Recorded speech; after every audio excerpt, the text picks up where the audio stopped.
It's the doctor. Who? Who else? Tell me exactly what's going on, omitting no detail, no matter how strange. Show us your tits and I'll tell you.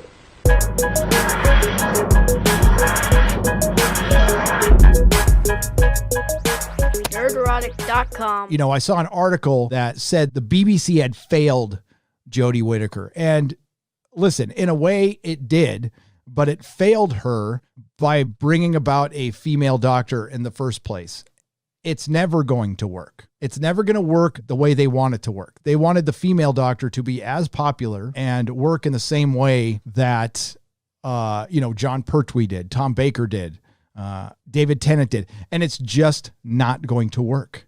The BBC failed from the beginning by making the doctor a female in the first place when they could have introduced a Romana show just as easy, and you would have had a female actor regenerating into another female actor, and you would have had two separate shows with a male and a female that could have been equally as good, and you could have run with both for 5 or 10 seasons, made twice as much money.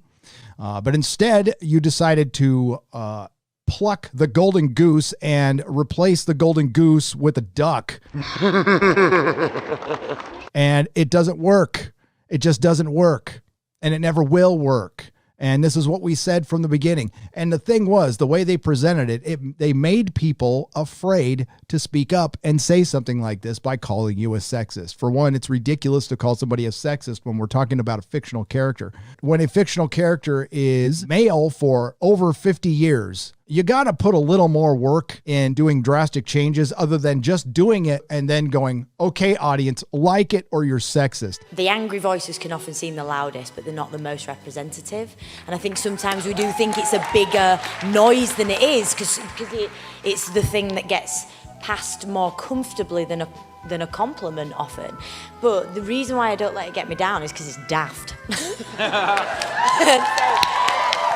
This is a failed experiment that we knew would fail, and we've been watching it fail for years, slowly.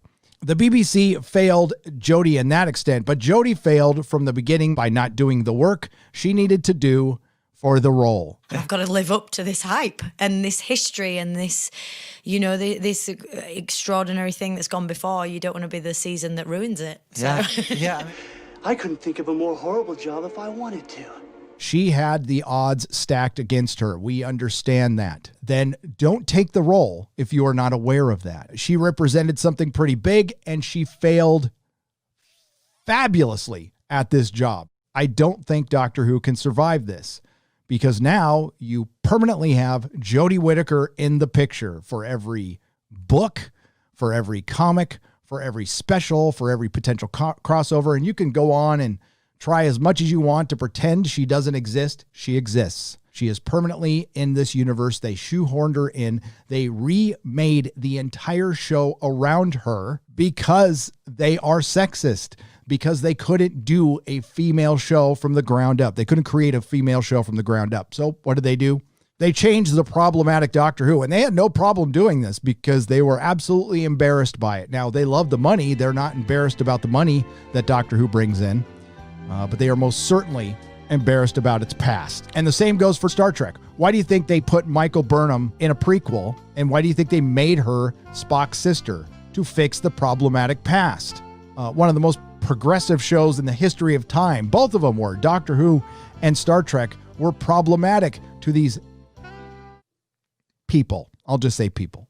What do you mean, you people? Embarrassingly, it's the two white guys who are going to answer the question about representation, which is awkward. The canon is why people are here. It's why people care. And when you drastically change it, they're going to get pissed off. And then to attack them after that, well, this is a business model that has failed completely. The Return of Luke Skywalker changed everything. And it makes Doctor Who and Star Trek look that much worse. It really does. Do you think people who want to actually make money would learn from this shit? But they don't. They refuse to. They refuse to listen to fans. So whatever franchise wants to decide to give the fans what they want, make it the year of the fan, the year of fan service, you are going to succeed beyond your wildest dreams. So there was a lot of talk about JODie's replacement. And, it's something I really haven't thought of.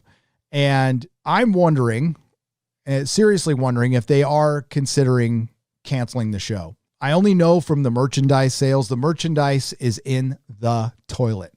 And without cons and without a lot of retail stores being open and a lot of, and comic shops were the last real shops that sold Doctor Who stuff outside of Barnes & Noble. The only thing you have other than that is your license. And the value of your license is all based on David Tennant.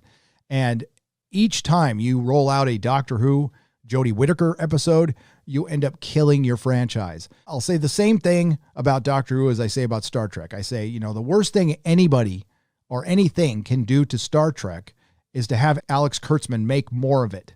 And the same goes for Chibnall and Doctor Who. Doctor Who is dead. It's dead.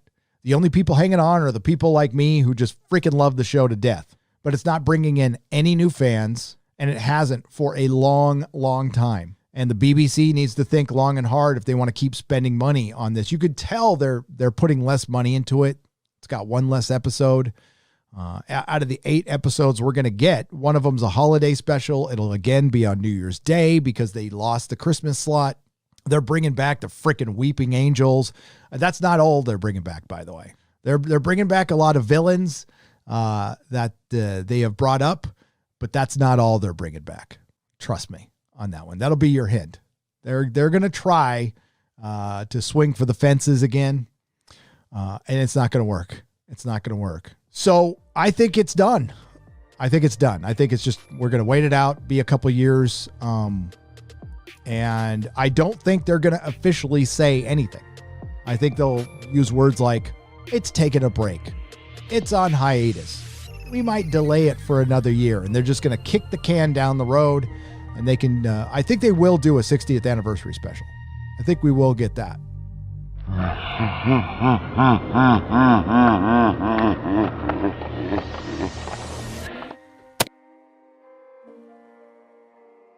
If you like what I do here, please consider subscribing to the channel and liking and sharing the videos. It really does help. And if you did this with your favorite YouTuber as well, I'm sure they would appreciate it as much as I do.